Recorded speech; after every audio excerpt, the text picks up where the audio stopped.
सुना आपने आवाज़ कितना कुरकुरा है। अगर आपको भी कुछ कुरकुरा खाने का मन कर रहा हो तो आप इस रेसिपी को ज़रूर ट्राई कीजिए। हमारे यहाँ तो ये अक्सर बनता है। अगर आपके यहाँ भी बनता है तो मुझे कमेंट्स में बताइए, और अगर नहीं बनता है तो आप इसे ज़रूर ट्राई कीजिए। इसमें शामिल होने वाली चीज़ें बिल्कुल आसानी से घर पे मिल जाती हैं, तो इसे बनाना भी बहुत आसान है। तो चलिए यहाँ पर मैंने कैसे बनाया है देखते हैं। यहाँ पर मैंने लिया है ब्रेड, और ये बिल्कुल फ्रेश ब्रेड है। यहाँ पर मैंने सिर्फ 4 पीस ही बनाया है, इसलिए हम 4 ब्रेड स्लाइस को इस तरह से ले लेंगे। और यहाँ पे मैंने काउंट करके 4 ब्रेड स्लाइस को ले लिया है। ध्यान रखिएगा कि फ्रेश ब्रेड लीजिएगा, क्योंकि वो बहुत सॉफ्ट होगा। लेकिन अगर 1-2 दिन का पुराना होगा ना, तो वो बिल्कुल टाइट होगा और वो बिल्कुल अच्छा नहीं बनेगा। तो ध्यान रखना है इस बात को। जब भी आप मार्केट से लें तो उसका डेट देख लें, और डेट देखने के बाद ही फिर लें, क्योंकि आज का जो ब्रेड होगा ना वो बहुत ही सॉफ्ट होता है। तो चलिए यहाँ पे ब्रेड के जो चारों पार्ट्स होते हैं साइड वाले, उसको इस तरह से हम निकाल लेंगे। यहाँ पर मैंने वाइट ब्रेड का इस्तेमाल किया है। ऐसे कहते हैं कि वाइट ब्रेड हेल्दी नहीं होता है, लेकिन कुछ चीज़ें ऐसी होती जिसे वाइट ब्रेड में ही बनाने से उसका फ्लेवर काफ़ी अच्छा आता है। थोड़ी सी मेहनत कर घर पे बहुत अच्छी अच्छी चीज़ें बनाई जा सकती हैं। तो क्यों ना हम हेल्दी खाना खाएं और घर का खाना खाएं। तो यहाँ पर देखिए मैंने सारी चीज़ों को इस तरह से साइड से बिल्कुल निकाल लिया है ब्रेड के, और अब हम इसे इस तरह बेल लेंगे। अच्छा, चूँकि मैंने आपको पहले ही बताया था कि फ़्रेश ब्रेड का इस्तेमाल कीजिएगा। जब ये फ्रेश होगा ना, तो ये बहुत अच्छे से देखिए बिल्कुल स्मूथली आपको रोटी की तरह बिल्कुल मिल जाएगा। देखिए बिल्कुल इस तरह से। लेकिन अगर ये 2 दिन का या 1 दिन का पुराना ब्रेड होगा तो ये बीच से टूट जाएगा। तो इस बात का ज़रूर ध्यान रखिएगा। ब्रेड की तो ऐसे बहुत सारी रेसिपी बनती है, लेकिन अगर आप चाहें तो इसे ब्रेकफास्ट में भी बना सकती हैं, क्योंकि ब्रेकफास्ट के लिए भी ये बेहतर है। ऐसे भी ब्रेड का इस्तेमाल ब्रेकफास्ट में तो करते ही हैं, तो इस रेसिपी को भी आप ब्रेकफास्ट के लिए बना सकती हैं। यहाँ पर देखिए एक एक कर कर मैंने चारों ब्रेड स्लाइड्स को इस तरह से बेल लिया। अब हम इसके जो साइड वाले पार्ट्स हैं इसका इस्तेमाल करेंगे। इसको यहाँ पर मैंने चूरने की पहले कोशिश की है, ताकि ये बहुत अच्छे से टूट जाए और एकदम क्रम्स जैसा हो जाए, लेकिन ये नहीं हो पाया। इस वजह से मैंने यहाँ पे एक चॉपर लिया है, और चॉपर में इसे इस तरह से डाल लेंगे। और ध्यान रखिएगा कि बिल्कुल मोटा मोटा हो, मतलब जिसको हम दरदरा बोलते हैं उससे भी थोड़ा सा मोटा होना चाहिए। तो इस बात का ध्यान रखिएगा। इसे बिल्कुल फाइन चॉप नहीं कर लीजिएगा कि बिल्कुल एकदम बारीक जैसा हो, और मिक्सर में तो बिल्कुल भी ग्राइंड नहीं करना है। ऐसे ब्रेड क्रम्स तो मार्केट में मिल जाता है, अगर हम चाहें तो उसका भी इस्तेमाल कर सकते हैं। लेकिन जो साइड वाले पार्ट्स हैं ना, उसका जो आप ब्रेड क्रम्स तैयार कीजिएगा इस रेसिपी के लिए, तो ये ज़्यादा अच्छा होगा, क्योंकि यहाँ पे जो इसमें मोटा मोटा पार्ट होता है ना, ये बहुत अच्छा लगता है जब इसे आप खाते हैं, क्योंकि ये बहुत अच्छा सा क्रिस्पी फ्राई हो जाता है। तो यहाँ पे देखिए ये बहुत अच्छे से चॉप हो गया। अब यहाँ पे मैंने चिकन लिया है, और ये 4-5 पीस है चिकन के, जिसमें बिल्कुल बोन नहीं है, बोनलेस चिकन है। और इसको बिल्कुल बारीक बारीक इस तरह से चॉप कर लेंगे। देखिए मैंने इसे इस तरह से आसानी से चॉप कर लिया है। अगर आप चाहें तो चॉपर में भी कर सकती हैं, लेकिन ये चूँकि चिकन है तो बहुत जल्दी ये चॉप हो जाता है। अब यहाँ पर मैंने एक मीडियम साइज़ के प्याज लिए हैं। प्याज के ऊपर वाले पार्ट्स को निकाल देंगे। इसके बाद इसे चॉपर में चॉप करेंगे।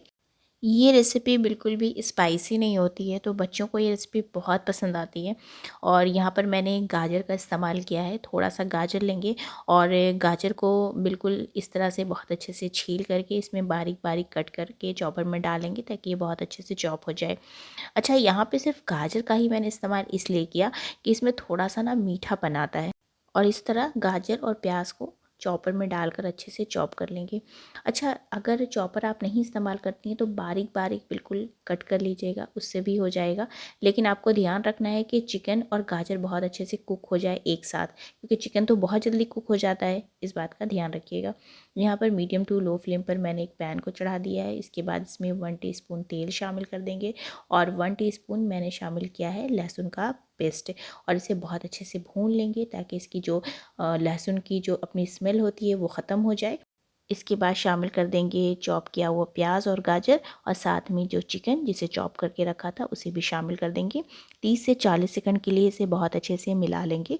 इसके बाद हम मसाले शामिल कर देंगे। बिल्कुल हल्का सा मसाला होगा, और मसाले में मैंने शामिल किया है हाफ़ टी स्पून ज़ीरा पाउडर, हाफ़ टी स्पून धनिया पाउडर और हाफ़ टी स्पून गरम मसाला पाउडर और हाफ़ टी स्पून काली मिर्च पाउडर और थोड़ा सा मैंने कलौंजी शामिल किया है। साथ में नमक ले लें जो जायके के हिसाब से, और कसूरी मेथी को शामिल कर देना है। लेकिन कसूरी मेथी को बिल्कुल स्किप नहीं कीजिएगा क्योंकि ये जायके को काफ़ी बढ़ा। साथ में शामिल कर देंगे हाफ़ कप पानी, और जो मैंने चॉपर था उसमें ही पानी डाल के इस तरह से शामिल कर दिया है। अब लीड से इसे कवर कर देंगे और फ्लेम को मीडियम टू लो कर देंगे। और यहाँ पर मैंने धनिया को बहुत अच्छे से चॉप कर लिया है। अच्छा, जो चिकन है ना बहुत जल्दी सॉफ्ट हो जाता है, इसलिए बिल्कुल ये बहुत क्विक रेसिपी है। देखिए यहाँ पे सॉफ्ट हो गया, और बस धनिया को मैंने इधर चॉप किया और ये बहुत अच्छे से सॉफ्ट हो गया। तो बस यहाँ पर देखिए, यहाँ पर ये चीज़ का आपको देखने में समझ में आ भी रहा होगा कि गाजर और चिकन बहुत अच्छे से सॉफ्ट हो गया, और यही बात के लिए मैंने आपको कहा था कि चॉपर में आप इसके चॉप कीजिएगा तो बहुत अच्छे से ये कुक हो जाएगा। और यहाँ पर चिकन ने आवाज़ लगानी शुरू की कि धनिया डाल दो, तो फिर मैंने इसमें धनिया भी डाल दिया है, क्योंकि धनिया जो है वो अपनी खुशबू के साथ साथ अपनी हरियाली भी लेकर आता। साथ में ही शामिल कर देंगे एक स्लाइस चीज़ की, और अगर आपके पास चीज़ क्यूब है तो आप उसका भी इस्तेमाल कर सकती हैं। और इस तरह से मैंने इसे टुकड़े करते हुए इस तरह से डाल दिया है। अब ये बहुत अच्छे से मिक्स हो जाएगा और ये बहुत जल्दी मेल्ट हो जाएगा। यहाँ पर फ्लेम को बिल्कुल मीडियम टू लो रखेंगे, और मीडियम टू लो फ्लेम पर ही इसे बहुत अच्छे से मिक्स कर देंगे। यहाँ पर देखिए चिकन बहुत अच्छे से ड्राई हो गया है, और अब हम इसके 4 हिस्से इक्वल पार्ट में कर लेंगे, क्योंकि 4 ब्रेड का हमने बनाना है। तो इस तरह से हमने 4 हिस्से इसके कर लिए हैं। लेकिन आप ज़्यादा बना रही हैं तो पहले इसे किसी प्लेट में या किसी बाउल्स में पहले टर्न कर लें, उसके बाद उसके हिस्से को बांट दें। और ऐसा करने से क्या होता है ना कि सारे जो हिस्से हैं वो इक्वल पार्ट में होते हैं, किसी में कम किसी में ज़्यादा, ऐसे फीलिंग्स नहीं होता है। तो इसलिए इस तरह से मैंने कर लिया है।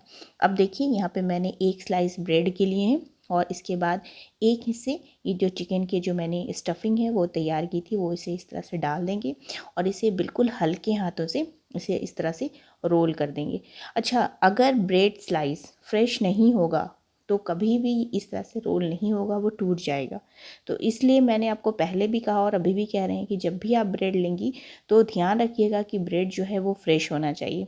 इस तरह से मैंने एक एक करके चारों स्लाइस को तैयार कर लिया है।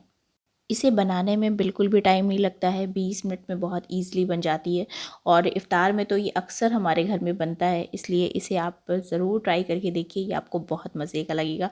और यहाँ पे देखिए चारों ब्रेड स्लाइस मैंने इस तरह से रोल कर ली है। अब इसे मैंने एक प्लेट में रख लिया है, ताकि इसको हम आगे के जो प्रोसेस है उसको करने में काफ़ी सहूलत हो।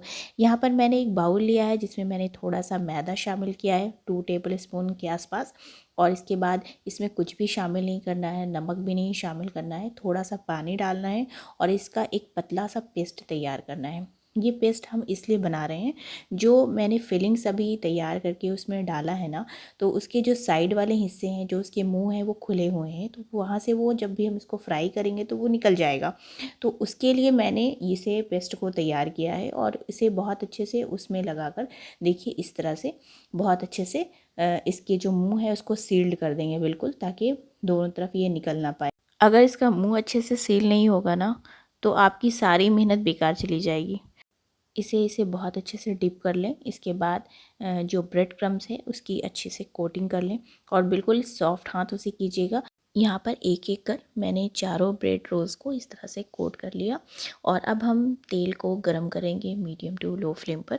और यहाँ पे देखिए तेल हल्का सा गरम हुआ है, बहुत ज़्यादा गरम नहीं कीजिएगा वरना बिल्कुल फ़ौरन ही ये जल जाएगा, क्योंकि मैंने पहले भी बताया ये बहुत नाजुक होता है।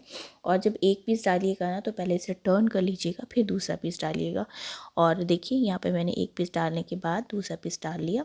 अब इसे मीडियम टू लो फ्लेम पर ही दोनों साइड हल्के हल्के तरफ से इसे बहुत अच्छे से फ्राई कर लेना है, और ये बहुत जल्दी फ्राई हो जाता है। अगर आपको कबाब रोल, चिकन रोल ये सब बहुत पसंद है ना, तो फिर ये रेसिपी आप एक बार ट्राई करके देखिए। वो सब रोल्स आप भूल जाएंगे जो ये रोल खाएंगे। ऊपर से बहुत ही क्रिस्पी और अंदर से काफ़ी जूसी, ये इसकी सबसे बड़ी क्वालिटी होती है। यहाँ पर देखिए मैंने सारे रोल्स को बहुत अच्छे से फ्राई कर लिया। अब मैं आपको इसकी आवाज़ सुनाती हूँ, सुनिए। अब मैंने इसकी प्लेटिंग की है, इसके लिए मैंने इसे इस तरह से सर्व किया है। यहाँ पे सर्व करने के लिए मैंने इसे 1 बाई 1 करके इस तरह से रखा है और इसके बाद इसमें ऊपर से शामिल किया है फ्रेश क्रीम, जो इसमें ऑप्शनल है। अगर आप डालना चाहें तो डालें और नहीं डालना चाहें तो आप स्किप कर सकती हैं, लेकिन इसे ये देखने में तो अच्छा लगता है और ये इसका जो फ्लेवर है वो और रिच हो जाएगा। और साथ में मैंने इसे सर्व किया है टोमेटो केचप के साथ। तो आप इस रेसिपी को इस रमज़ान ज़रूर ट्राई कीजिए और मुझे कमेंट्स में बताइए कि आपको ये रेसिपी कैसी लगी।